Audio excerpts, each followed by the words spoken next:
ان 5 جانوروں پر کبھی ظلم نہ کرنا، ان کی بد دعا گھر برباد کر دیتی ہے۔ بلی کو گھر میں رکھنے سے کون سی مصیبت آتی ہے؟ بلی کے ساتھ یہ کام کبھی نہ کرنا، ورنہ تمہارا ہنستا بھجتا خوبصورت گھر اجڑ جائے گا، ویران ہو جائے گا۔ اس بات سے خبردار رہو۔ بسم اللہ الرحمن الرحیم۔ ناظرین، ہمارے اسلامی معاشرے میں بلیوں کا مقام اور قدر۔ ماہرین کے مطابق بلیوں کی اوسط عمر 13 سے 17 سال ہوتی ہے، مگر اکثر بلیاں 20 سال تک کی عمر کو پہنچ جاتی ہیں۔ بلیاں اسلام میں قابل احترام جانور ہیں اور انہیں بہترین پالتو جانور سمجھا جاتا ہے۔ ان کی صفائی ستھرائی کی تعریف کی گئی ہے، انہیں گھروں اور مساجد میں داخل ہونے کی اجازت ہے۔ یہی وجہ ہے کہ مسلم ثقافت میں بلیوں کی اہمیت ہے۔ اسلام میں بلیوں کی اچھی طرح دیکھ بھال کرنے، ان کی قدر کرنے اور پیار کرنے کی تعلیم دی جاتی ہے۔ کچھ مسلمانوں کا خیال ہے کہ پالتو بلی رکھنے سے آپ کے گھر میں فرشتے آتے ہیں۔ ہمارے پیارے نبی حضرت محمد صلی اللہ علیہ وسلم بذات خود ایک بلی سے محبت کرتے تھے، اور بہت سے مسلمانوں کا خیال ہے کہ معاذہ ان کی پسندیدہ بلی تھی۔ البتہ حدیث میں اس خاص بلی کا کوئی ذکر نہیں ہے۔ دوستو، بلی آج کے دور میں سب سے زیادہ پالتو جانوروں میں سے ایک ہے۔ بلیوں کو پہلے شاید اس وجہ سے سدھایا گیا کہ یہ چوہے کھاتی تھیں، اور اکثر اوقات جہاں اناج محفوظ کیا جاتا وہاں انہیں پالا جاتا تھا۔ بعض ازاں ان کو انسان دوست اور پالتو جانور کے طور پر بھی پالا جانے لگا۔ فقہ کا کہنا ہے کہ گھر میں بلی پالی جا سکتی ہے، ایسا کرنے میں کوئی حرج نہیں، کیونکہ بلی نہ ہی موذی جانور ہے اور نہ ہی نجس ہے۔ ہر شخص کو معلوم ہے اس میں کوئی نقصان والی بات نہیں، بلکہ بلی گھر میں رکھنا فائدہ مند ہے۔ یہ گھر میں پیدا ہونے والے کیڑے مکوڑے اور چوہے وغیرہ کھا جاتی ہے۔ ناظرین، اسلام ہمیں سکھاتا ہے کہ جانوروں کے ساتھ بھی شفقت اور رحم کا معاملہ کرنا چاہیے اور ظلم سے باز رہنا چاہیے۔ اسلام کے جامع مذہب ہونے کی دلیل یہ بھی ہے کہ اس نے جانوروں کے ساتھ حقوق بھی بیان کر دیے ہیں، اور ایسا کیوں نہ ہو کہ اللہ نے اپنے نبی صلی اللہ علیہ وسلم کو سراپا رحمت بنا کر بھیجا ہے۔ ایک دفعہ صحابہ اکرام نے نبی کریم سے دریافت کیا کہ یا رسول اللہ صلی اللہ علیہ وسلم، کیا جانوروں کو تکلیف دور کرنے میں ہمارے لیے اجر و ثواب ہے؟ تو آپ صلی اللہ علیہ وسلم نے فرمایا، ہاں، ہر زندہ اور تر جگر رکھنے والے جانوروں کی تکلیف دور کرنے میں ثواب ہے۔ ایک دوسری حدیث میں ہے، نبی کریم صلی اللہ علیہ وسلم نے ارشاد فرمایا، ایک جسم فروش عورت نے سخت گرمی کے دن ایک کتے کو دیکھا جو ایک کنویں کے گرد چکر لگا رہا تھا اور پیاس کی شدت سے اپنی زبان نکالے ہوئے تھا۔ اس عورت نے اپنے چمڑے کے خف سے کنویں سے پانی نکالا اور اس کتے کو پلایا۔ اللہ تعالیٰ نے اس کے اس عمل کی وجہ سے اس کی مغفرت فرما دی۔ آدمی جو کھیتی کرتا ہے یا باغ لگاتا ہے اور اس کی کھیتی اور درخت سے کوئی جانور یا پرندہ کچھ کھا لیتا ہے یا چگ لیتا ہے تو اس میں بھی مالک کو ثواب ملتا ہے، خواہ صاحب کھیت اور درخت والے کو اس کا علم نہ ہو۔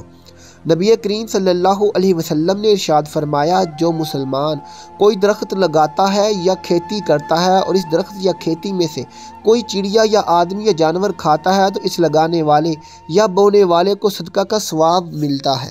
ناظرین، جانور کو قتل کر کے یوں ہی پھینک دینا، اس سے فائدہ حاصل نہ کرنا، اس کو کام میں نہ لانا درست نہیں ہے، اس لیے کہ اللہ تعالیٰ نے اس کے ذبح کو جائز قرار دیا ہے۔ رسول اللہ صلی اللہ علیہ وسلم نے ارشاد فرمایا، جس شخص نے چڑیا یا کسی بھی جانور کو ناحق قتل کیا، اللہ تعالیٰ قیامت کے دن اس سے اس کے بارے میں سوال کرے گا۔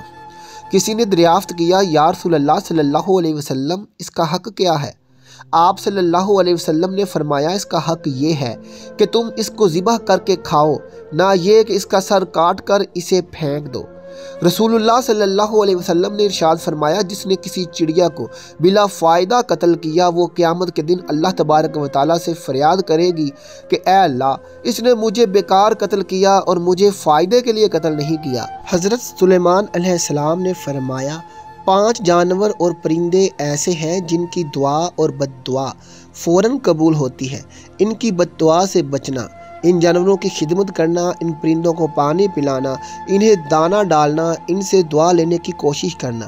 میں نے بڑے بڑے متقی پرہیزگار درویشوں کو دیکھا ہے جن کے دن روزوں میں گزرتے ہیں، جن کی ساری ساری رات عبادات میں گزرتی ہے، لیکن ان پرندوں اور ان جانوروں سے لی گئی بد دعا نے ان کی تمام عبادات کو ضائع کر دیا۔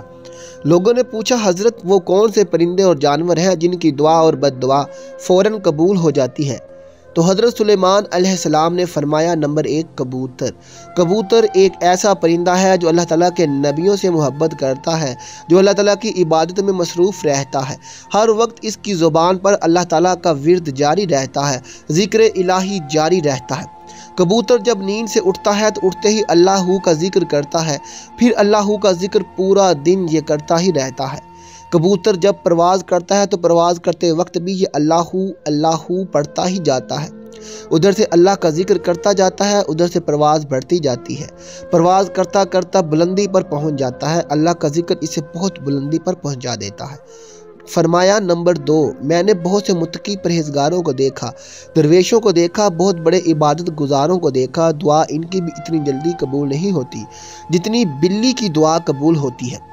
بلی جب کسی کے حق میں دعا کرتی ہے فوراً اس کی دعا قبول ہوتی ہے، اور بلی جس کے حق میں بد دعا کرتی ہے وہ بھی قبول ہوتی ہے۔ ناظرین، بلی پر ظلم نہ کیا کرو، بلی کو مارا مت کرو، اگر ہو سکے بلی کو دودھ پلایا کرو، اس سے دعا لینے کی کوشش کیا کرو، اور اگر اس سے تم بد دعا لوگے تمہاری نسلیں برباد ہو جائیں گی۔ بلی پر تشدد کرو گے تمہارا گھر پریشانیوں کی دلدل میں پھنس جائے گا، تمہارے گھر کو پریشانیاں آن گھیریں گی۔ پنجاب کا ایک شہر ہے، اس کے ایک گھر میں بلی کا آنا جانا لگا رہتا تھا۔ بلی روزانہ آتی، کبھی دودھ پی جاتی، کبھی روٹی کھا جاتی۔ اس بلی نے گھر والوں کو تنگ کیا ہوا تھا۔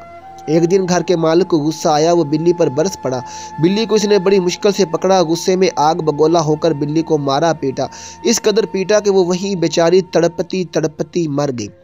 اس تشدد میں بلی نے اللہ سے کوئی بد دعا کی ہوگی، اس کی بد دعا فوراً قبول ہوئی۔ اس گھر میں ایک 8 سال کا بچہ تھا، عین اسی وقت اس بچے کی عقلی توازن جاتی رہی، بچہ فوراً پاگل ہو گیا اور ابھی بھی وہ پاگل زندہ ہے۔ انہوں نے بہت علاج کروائے، دنیا چھان ماری، اس کا کوئی علاج نہیں مل سکا۔ رسول اللہ صلی اللہ علیہ وسلم نے فرمایا معراج کی رات میں نے جب جہنم میں جھانک کے دیکھا ایک عورت دردناک عذاب میں مبتلا تھی۔ میں نے پوچھا اس عورت کو عذاب کیوں دیا جا رہا ہے؟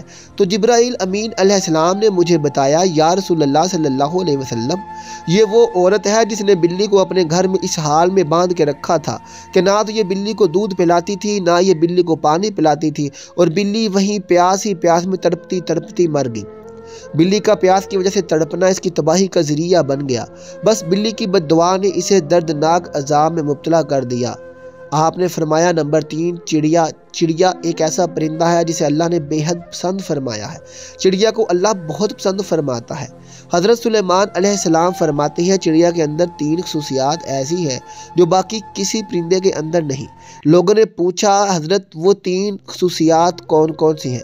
فرمایا نمبر 1 ایک چڑیا معصوم سی ہے، چلاک نہیں ہے، چڑیا کسی سے لڑتی نہیں، چڑیا کسی سے جھگڑتی نہیں۔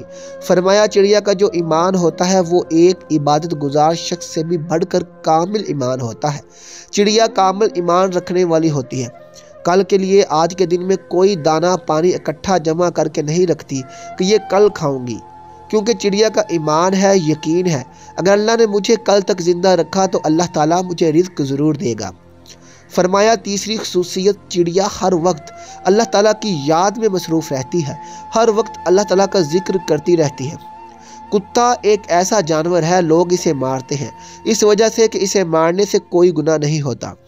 تاریخ کے بہت سے واقعات اس طرح کے بھرے پڑے ہیں جنہوں نے کتوں پر ظلم کیا، کتوں کو مارا، کتوں پر ظلم کرنا ان کی تباہی کا ذریعہ بن گیا۔ کتوں پر کیے گئے ظلم نے ان کو دردناک عذاب میں مبتلا کر دیا، اور جنہوں نے کتوں سے دعائیں لیں، جنہوں نے کتوں پر رحم کیا، وہ گناہ گاروں کی بخشش کا ذریعہ بن گیا۔ آپ نے سنا نہیں کہ نبی کریم صلی اللہ علیہ وسلم نے فرمایا ایک گناہ گار عورت تھی، بدکار تھی، ناچنے والی طوائف تھی، طوائف بخشی گئی، مرنے کے بعد سیدھا جنت میں چلی گئی۔ آخر اس نے کون سا ایسا عمل کیا تھا جو اس کی بخشش کا ذریعہ بنا؟ حالانکہ ساری زندگی اس نے ناچتے گزاری، اس نے ایک ایسا عمل بھی نہ کیا جو اس کی بخشش کا ذریعہ بن جاتا۔ اس نے ایک پیاسے کتے کو پانی پلایا تھا۔ اگر انسان کسی پیاسے سے انسان کو پانی پلائے تو اللہ تعالیٰ اس پر کتنا راضی ہوگا۔ فرمایا نمبر 5 چینٹی۔ چینٹی ایک ایسا جانور ہے جو عام سا جانور ہے۔